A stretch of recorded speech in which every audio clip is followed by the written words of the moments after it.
Everyone, welcome. My name's Kristine Divall. I'm a member of this community and I've been teaching yoga in this community. So some of you, I see some familiar faces. I see some names I recognize from the chat on Skool. And I just wanted to mix things up a little bit today and share some breathing practices and also a bit of my story and how I came to be a member of this community and how inspiring just sharing our stories can be for other people. So, I think what we'll do this morning is kick off by doing some breathing practices.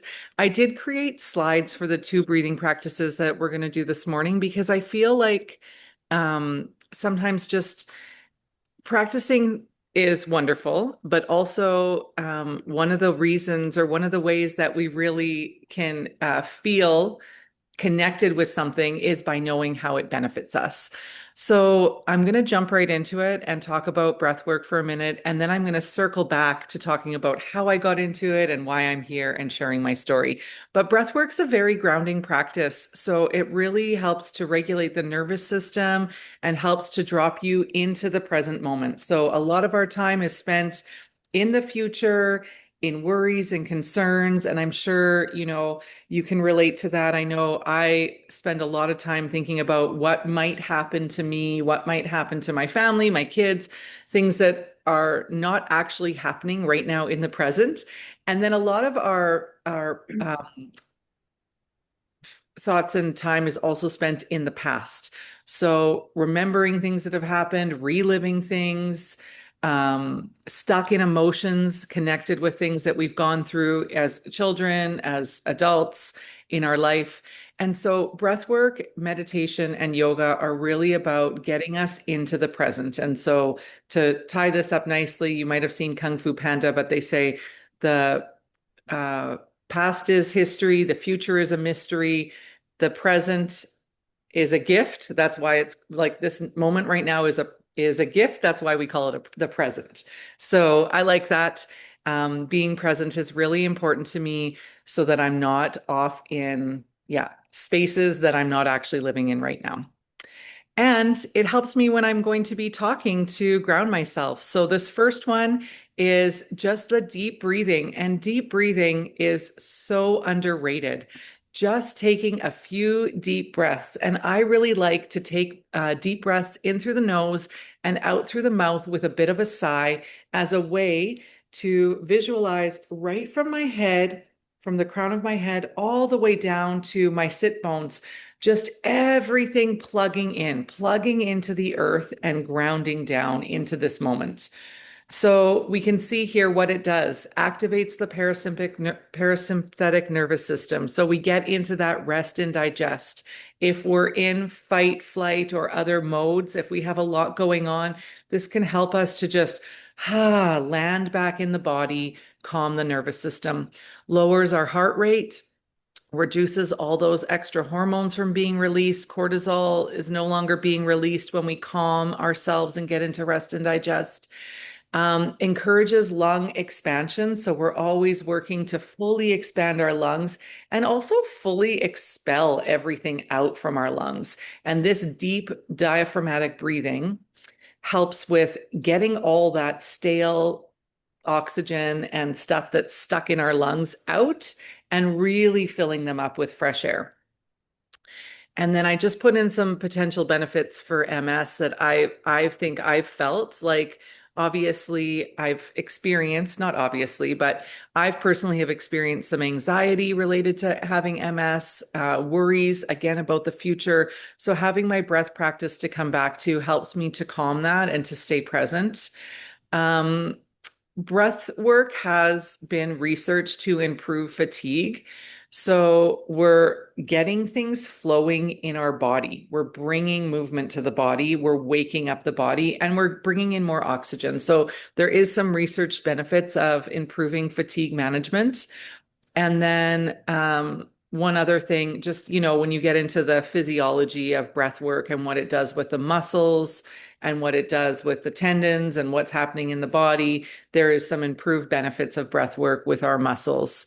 But just really safe, really effective for everyone. And I think for me personally, like, yes, the physical benefits of breath work are great, but I'm straight up just going for the benefits of landing in my body and being present with what is. So here we go. Deep breath in. This is what it looks like. Deep breath out. Option to close your eyes. We're going to do this for about 10 rounds this morning. So you can get into your own cadence. You can close your eyes. You can turn off your screen. There's no secret formula. There's no way you need to look. There's no position you need to be in. I My like to love. Oh, I Oh, like to think of my spine as being like an antenna. So I'm always working to get my spine nice and long when I'm doing the breath techniques. But you can do this laying down too. That feels really great when you're laying on your back.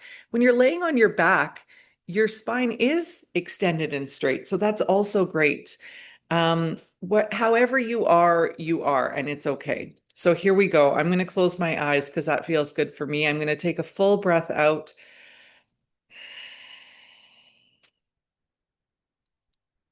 Set the intention of really being present in my body. Take a deep breath in. No controlling or altering your breathing. You're just breathing in and breathing out. Slow it down, speed it up, whatever feels good for you. Breathe in and breathe out. And I'll let you continue on your own for 10 rounds.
And when you finished your 10 rounds of just deep diaphragmatic breathing, you can just let your breath return to its natural cadence. And I invite you, maybe close your eyes if your eyes are open and just check in, tune into your body without thinking about this too much in your brain. What do you notice and how you feel right now?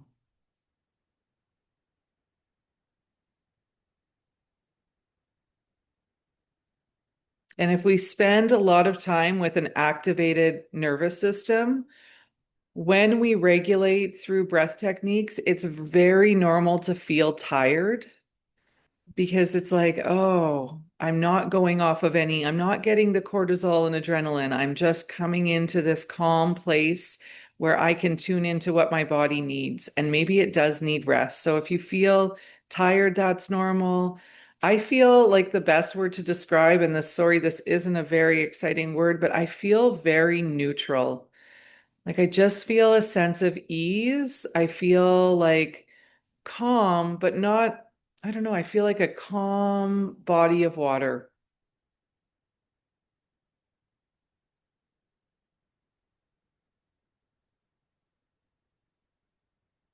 And if anyone else would like to share in the chat, maybe how you felt, or if you'd like to come off mute, that's even better. How did that very simple diaphragmatic deep breathing feel for you?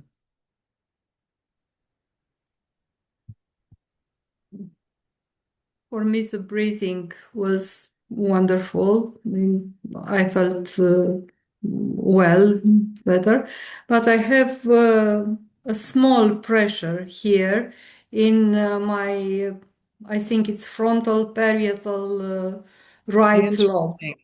Yeah, Okay. just a bit. It's not a pain, but it's a small pressure here. It's On not the quite inhale, frontal. on the Pardon? inhale, on the inhale or on the exhale or just all the time? No, no, no. Now after that, and now it's getting ready to go.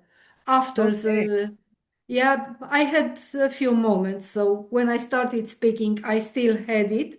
Now I don't have it anymore. But before, Interesting.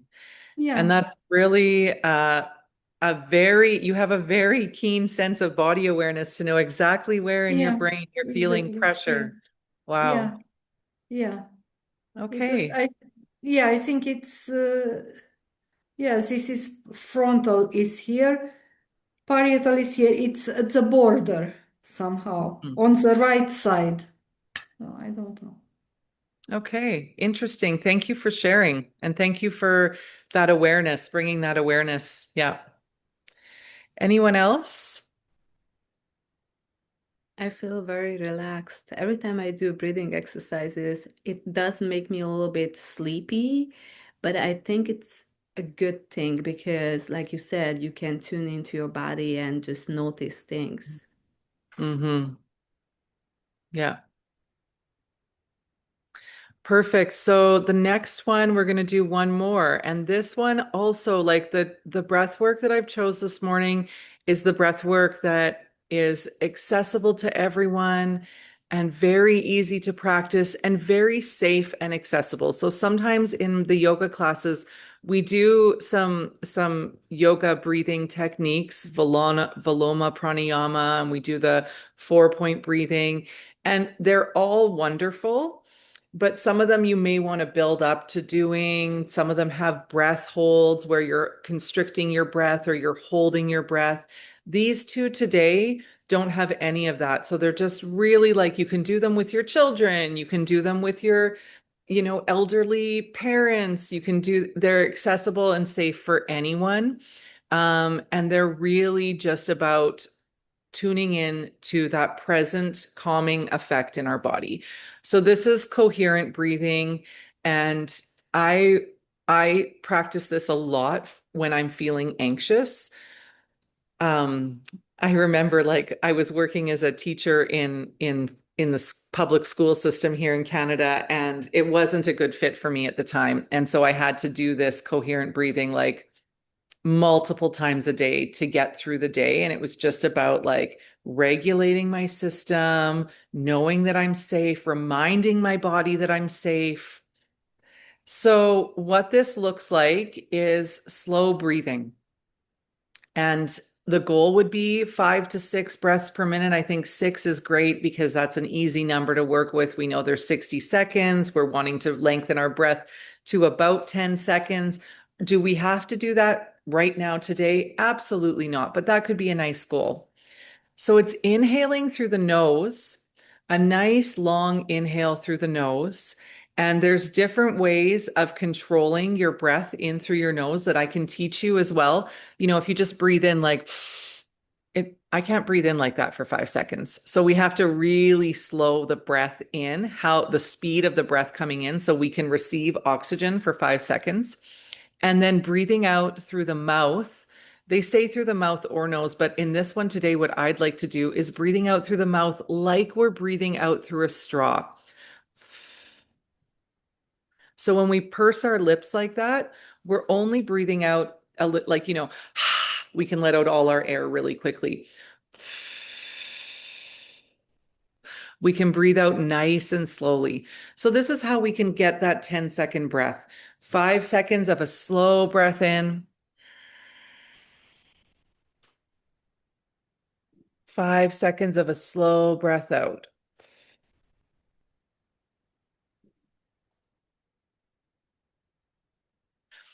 And this is again activating the vagus nerve, that nerve that runs up the front of the body, which is part of the parasympathetic nervous system in regulating and calming the body. There's some other more scientific benefits that have been researched in this breath.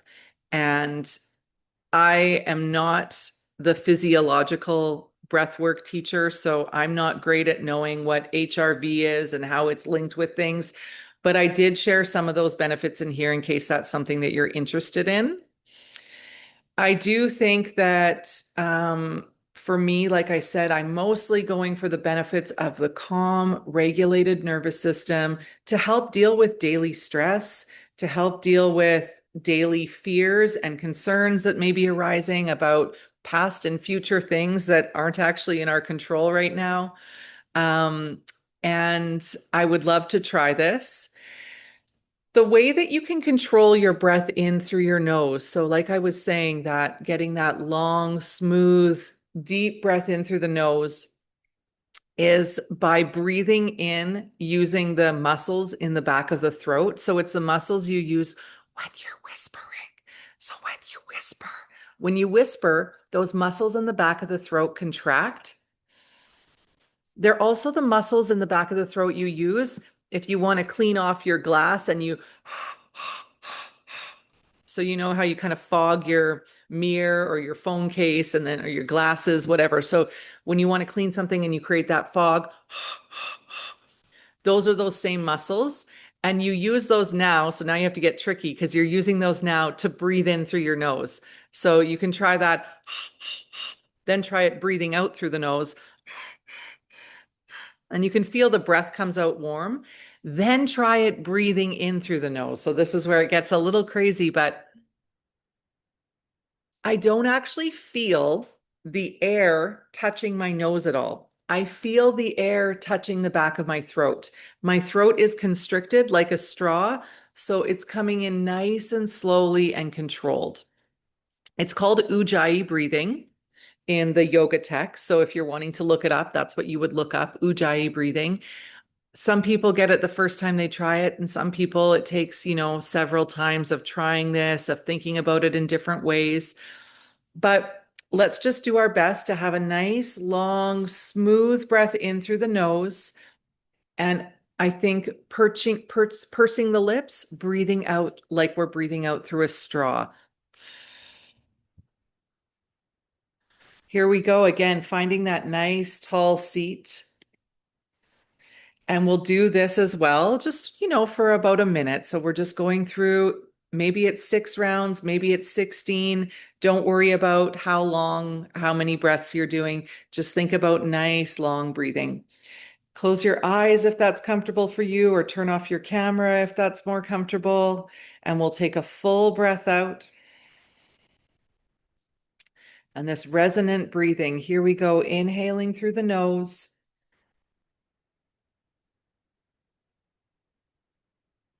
Exhaling through the mouth.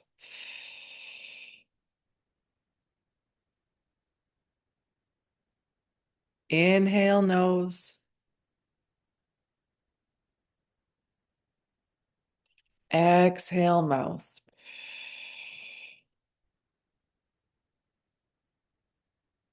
Using your own rhythm. Continue with this cycle, allowing your awareness to focus on just counting. Inhale through the nose. 1, exhale through the mouth.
And then just gently allowing your last exhale to happen through your mouth and allowing your breath to return to its own natural rhythm.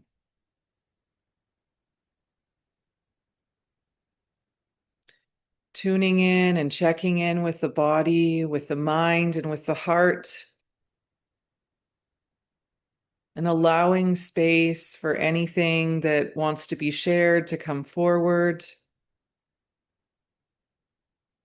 Anything that you noticed, felt. I can share for me, I feel like that really, um, there was something happening in my head. Like I felt like things were expanding a little bit. I don't know how to describe it. Like it's not a super like, wow, I feel so much more awake and clear feeling, but it was like one layer was lifted off. I feel a little bit more alive. I also got into a meditative state somehow there, which I didn't necessarily intend to, but I stopped counting. I don't really remember thinking about anything. So that was really nice. It was like a really nice little moment of just complete stillness and presence. And it was a challenge for me to get into the rhythm without pausing and holding my inhale and pausing and holding my exhale. But I like that. That was actually nice. It was like a circular rhythm. So, yeah, that's my reflection on that. Does anyone else have anything that they'd like to share?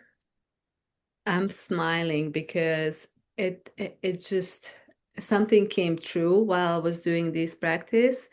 I was sharing it with Jackie that I was on the phone with my mom right before our call, and her and my sister-in-law are fighting because my brother is away, and it's just, and I understand both sides. But it was so when I sat down here to take this call, my mind was still about like their conversation and her complaint. But now during this practice, I realized that how much we have control to let things happen because there are conflicts around us, with us, it's all over us.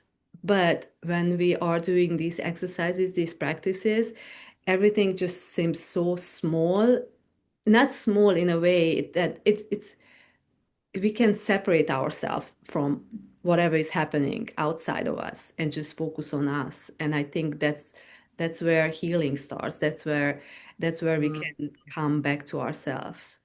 Mm-hmm. That's why I was smiling. So I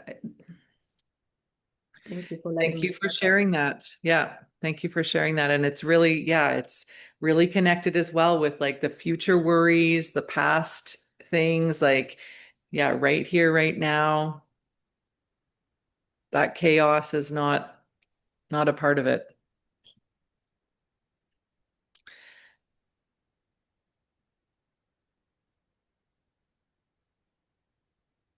Okay, I'm just reading the comment here from Pam. Would you like to read it out loud so the recording Sure. people? Pam shares in the comments to everyone. Yep. I find that I get lightheaded when I do deep breathing. I'm not sure why that's happening. I try to practice this type of breathing during meditations, thinking it may be something that I just have to get used to doing. Hmm.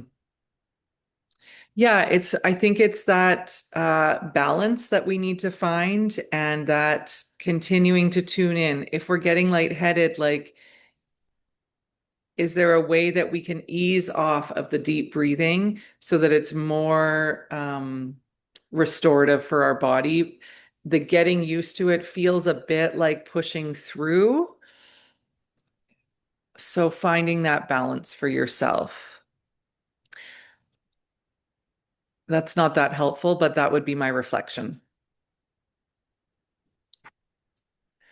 Um, all right. So now I'd like to spend the next 20 minutes or however long it takes here, probably 20 minutes, just sharing a little bit of my personal story.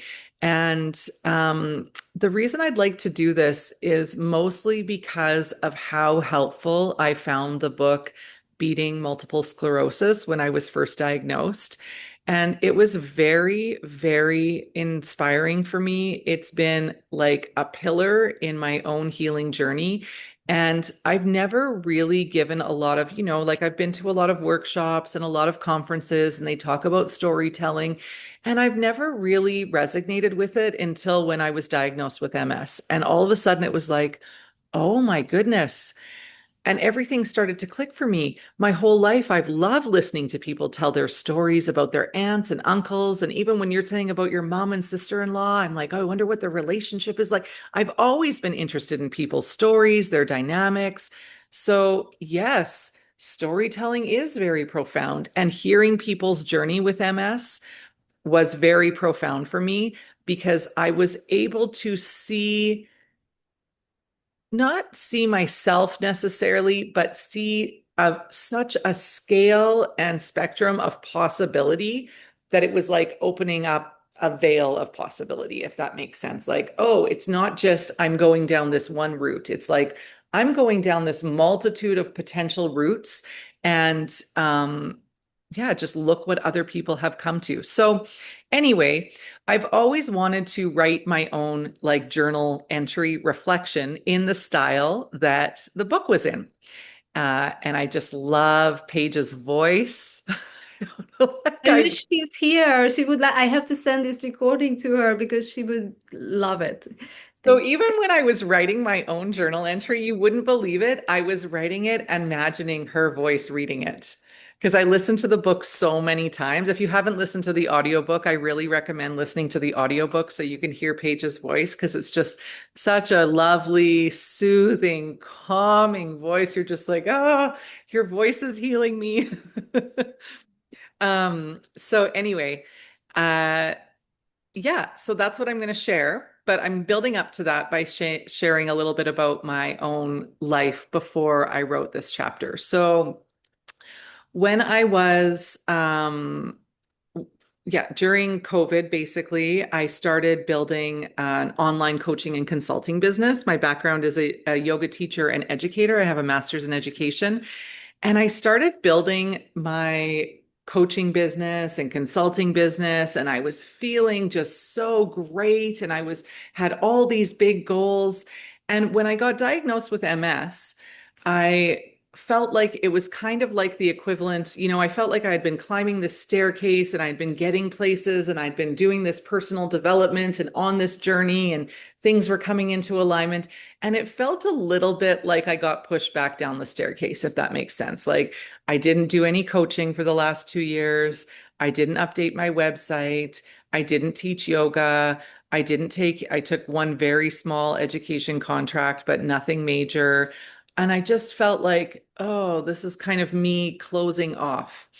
And I didn't love that, but I also didn't have the capacity to do anything about it. I was like, yeah, was spending a lot of time napping and just working on like learning about MS and what supplements I should take and what things I should try and what, how much time I needed to spend in nature. So I was working on my own healing.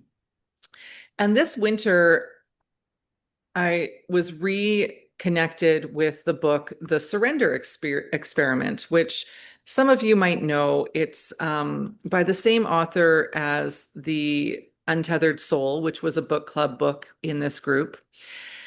And The Surrender Experiment, and I'm not going to say it in his words necessarily, but The Surrender Experiment by Michael Singer was his kind of opportunity to, instead of deciding how his life would unfold, he would just walk through life as it was presented to him. So when opportunities were presented and doors were, put in front of him, he would walk through them if there was ease there.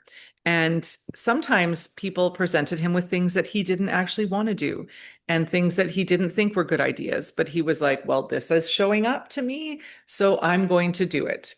So I decided to really reconnect with that. I was like, I'm just going to put it out there that I'm ready for this. And it's really how I ended up teaching yoga in this group, I think. Like, I kind of was putting it out there, like, oh, I'm ready to be a part of something. I want a place to share again. And then this came to be. So I was feeling very connected with that. And one day, somehow, and I don't really even think I could explain how, I found myself on a Zoom call with a woman that owns a medical arts retreat center in Nicaragua. And I had always wanted to go to Nicaragua. I was like, oh, it was totally on my list of places that I was secretly hoping would move to. And I had been listening to Jack Cruz talk all about living in, closer to the equator and how great that would be. I actually listened to a podcast where Jack Cruz said, and I quote, if I had MS, the first thing I would do is move somewhere closer to the equator. But people with MS don't have their brains aren't working quite perfectly to figure out how to make good life decisions for themselves. So they don't do that. And I was like, oh, thanks, Jack. But anyway, so I'd always wanted to go. I live somewhere where we don't get vitamin D in the winter. We get a little bit of sunlight, very little, but it's so high, the sun is so high that we don't get absorbable levels of vitamin D. And I don't think my body properly metabolizes vitamin D as a supplement. So I was getting very, very low in the winter, like very low. And this is now consecutively the third winter that I've realized, like, oh man, this is not good. The summer in Canada, I feel pretty good actually. Like I have more energy, I'm out doing things. So anyway, I'm on this call just randomly, the same way this showed up in my life. It just happens. This woman's telling me about her medical arts retreat in Nicaragua. And my girlfriend's like, let's go. And I was like, well, I don't know. I don't really have the money. I don't have time off work. But I went into kind of like just this sense of like, well, sorry, my cat's rubbing on my computer. If it's meant to happen, it's going to figure out a way. Like I'm putting this out to, the universe, the world, whatever your belief system is, to God. I'm putting it out there. I'm putting it out that if this is meant to happen, show me the path. And my car had just recently been written off. I don't know if that makes sense to everyone, but like when you're in an accident and your car can't be repaired, the government buys it from you here. And so the government called me to tell me, we want to make you an offer for your car because we're not going to fix it for you. And they had offered me $5,000 more than I thought I was going to get for it. So I felt like, ooh, this might be the money showing up for my trip to Nicaragua. So I took that as a sign, yes. And then I talked to my principal. I'm a teacher 1 day a week.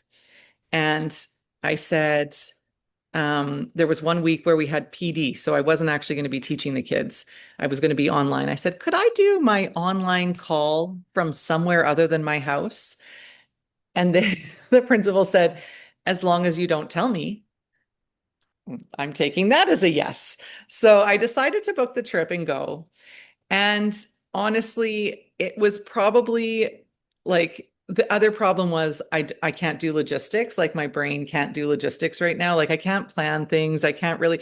So I booked the trip and then I go into town for coffee with a girlfriend to tell her I'm going on this trip.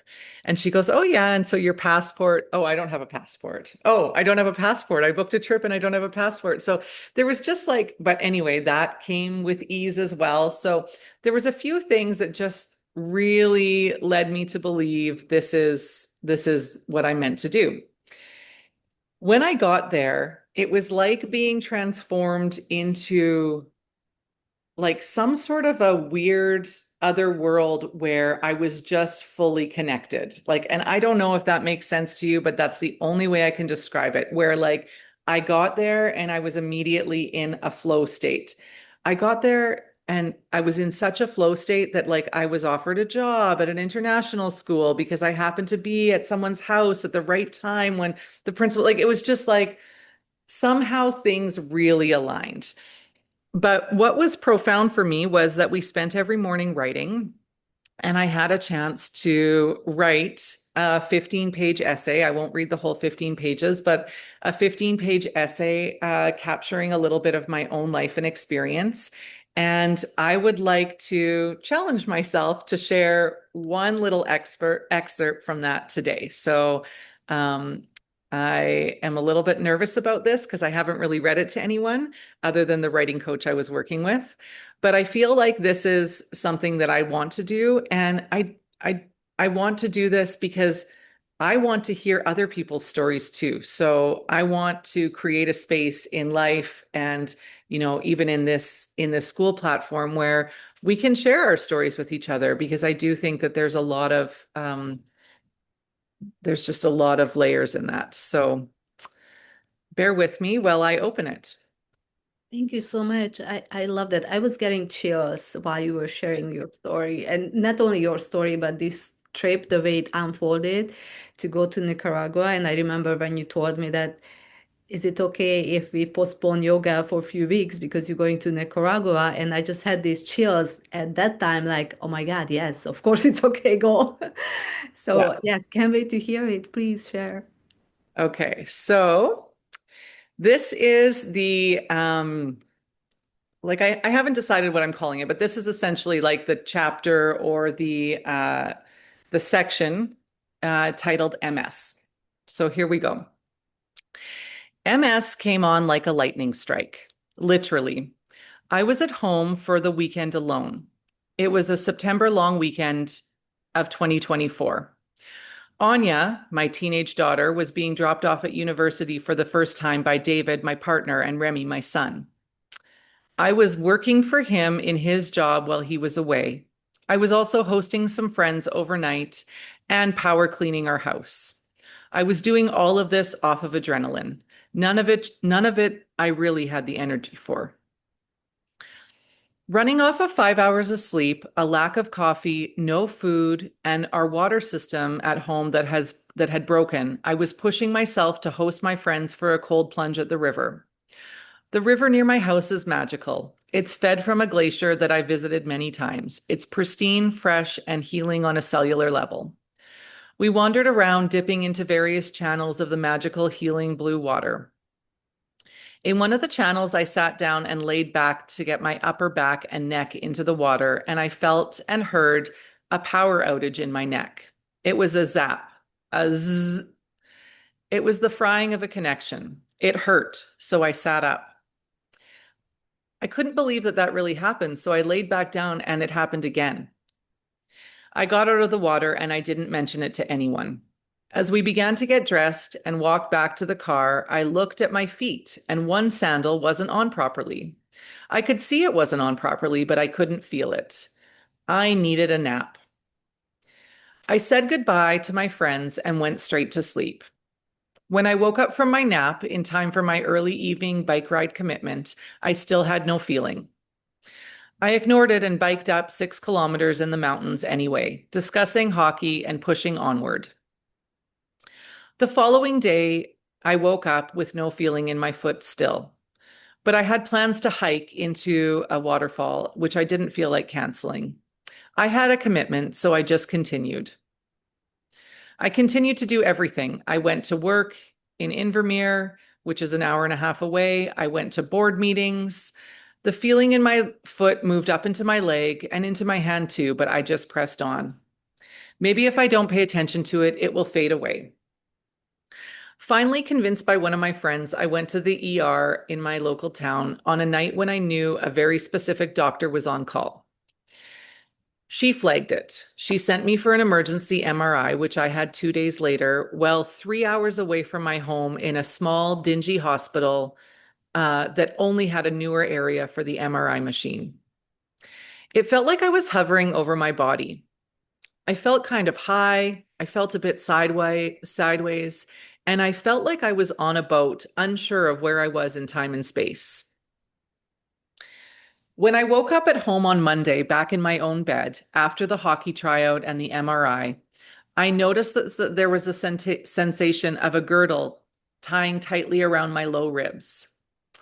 I could breathe, but deep breaths made it feel like I was pushing against something. And back to the ER I went. This time, in a quiet room, alone with my family doctor, she shared the MRI showed what looked like MS. She immediately started me on a high dose of steroids to stop the flare and inflammation and sent me home to bed. Be warned, the side effect is psychosis.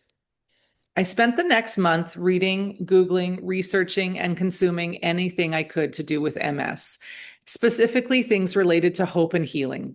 I avoided, like the plague, the chats and threads of people's stories of hopelessness. I just wanted to hear hope. I clung to the stories of hope. Somewhere along this journey, I came across the book Beating Multiple Sclerosis. And my memory isn't great, so I had to listen to it on repeat. I listened to that book many times in my car. I heard people who came from situations that I was in right now, and I heard people coming from even worse situations, and somehow they found their way and were thriving. They took their MS as a sign that they needed to listen to their body. Some of them even claimed to be grateful for their MS diagnosis. It forced me to listen, to do what it forced them to listen. Some said it forced them to do what they were really meant to do in this life. Could this be my story too? I changed my diet. It was something I could control. And while a deep part of me doesn't necessarily believe that's the final answer, I do think it's a piece of the puzzle. I know there's something more. Some people find the right supplement, some find the right movement. Maybe it's a red light, a hyperbolic chamber, a meditation, a medication, HSCT, an infusion. Is that what will fix me? Nature heals. That's one theme that constantly arose. It's been arising in me over the years. So I spend a lot of time outside, and the volume of tingling turns down. Winter, spring, summer and fall, it never fails me. Nature helps to heal. It would appear possibly there's actually nothing to fix. Only acceptance and love can move me from the path I've slowly carved out for myself, and I will slowly and with intention carve a new one. I will find the smallest sign of a fork ready to form and pick away, and one grain at a time. It's no mistake that I missed my MRI appointment last February. It's also no mistake that I canceled my MRI in August. I wanted to go for an MRI after the summer. I didn't work in the summer. I bathed in the sun and the fresh lake water of my home lake in Saskatchewan. It was at the lake that summer that I received news that my grandma had passed. My mom's ashes were spread in that lake.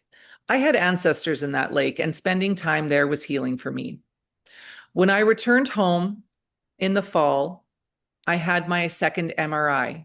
It was again tied in with a hockey tryout 3 hours away in that bleak, seedy, small, dingy southern BC town.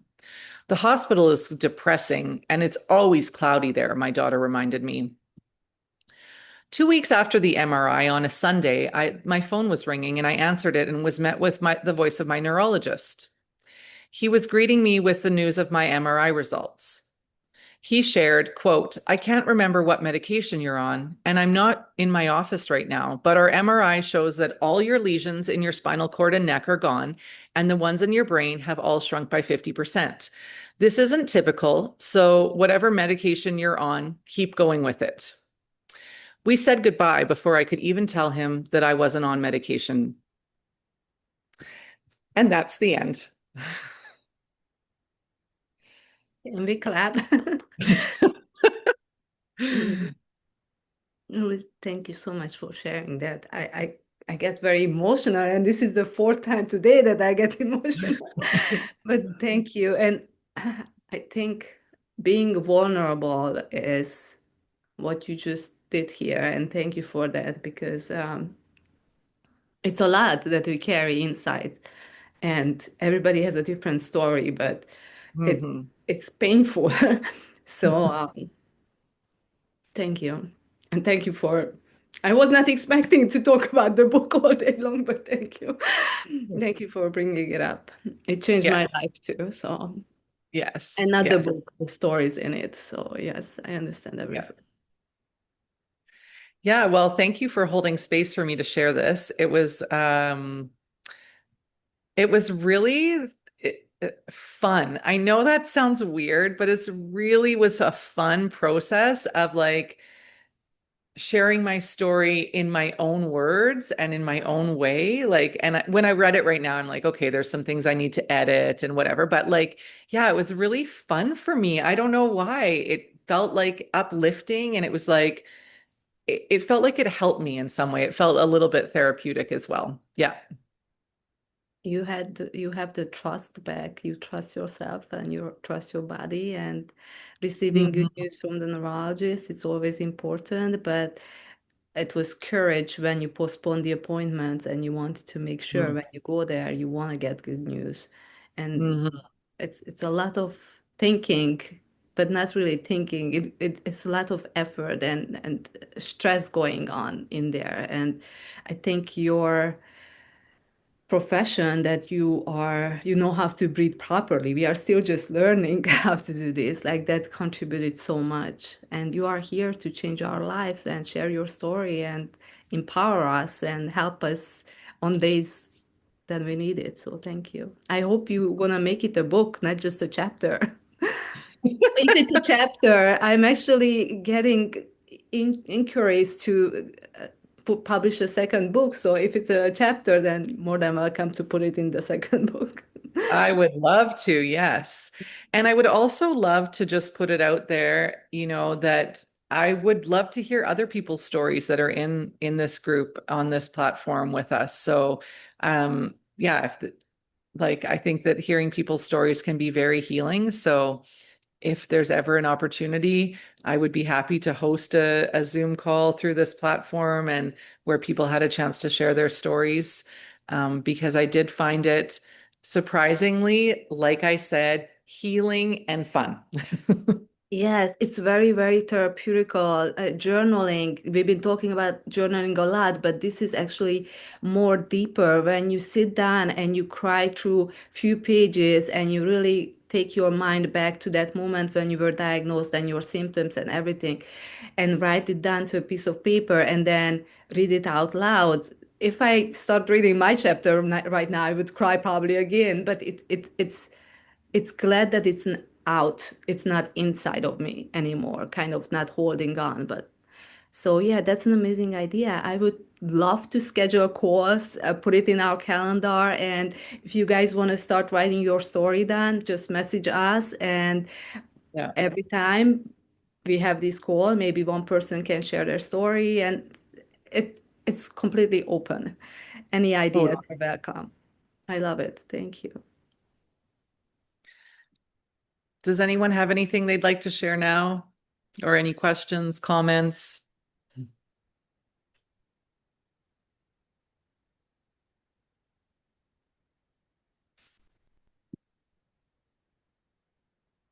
Okay, well, let's end with one more breathing practice before we carry on with our days. And I know we're all in different time zones, so maybe some of you are even carrying on with your evening or you're going to bed now. But let's end with one more breathing practice. So Oh, just that sitting. one. Mimi is on. Oh, not anymore. I thought you wanted to say something. And so this one is my personal favorite, but again, like it's done in different formats. So many of you have heard of box breathing, 4-part breathing. Sometimes with children, I call it mountain breathing, and I have this whole image that I do. But the 4-part breathing is where we recognize that there's actually 4 parts of our breath. There's the inhale and the exhale, which we all know, but there's also a space, and the space between the inhale and the exhale, and the space between the exhale and the inhale are part of the breath. And they can just be micro pauses, or you can intentionally hold your breath there if you want to. In some practices, like in the Wim Hof breathing, we're doing breath retention, and in different practices, we're doing breath retention. But today, for the purposes of this practice, let's do a 3-3-3-3. So we're inhaling 3-2-1, pausing 3-2-1, exhale 3-2-1, pause 3-2-1. And you get into counting that in your own head. If it ever feels uncomfortable for you to hold the inhale or hold the exhale, make that pause smaller. You can do more of a rectangle. You can do a long breath in, a little micro pause, and a long breath out. And the visual, of course, you don't need to move your finger, but I do this with children a lot, so this is a nice visual for them because they can actually see the shape. You can get some apps that have the picture moving as you're doing your breathing. I have a fidget toy that I created for my children that's popsicle stick, so you're guiding your hand on the popsicle stick as you're breathing. So we're going to do this together. I'm going to guide the first 2 rounds just like I did last time. Check in to see if that's the right amount of time for you, inhaling and exhaling. And then you're going to go into your own rhythm for 5 more rounds. So here we go, sitting nice and tall, taking a full breath out. Inhale, 3, 2, 1. Pause, 3, 2, 1. Exhale, 3, 2, 1. Pause. Inhale, pause, exhale, pause. On your own, inhale,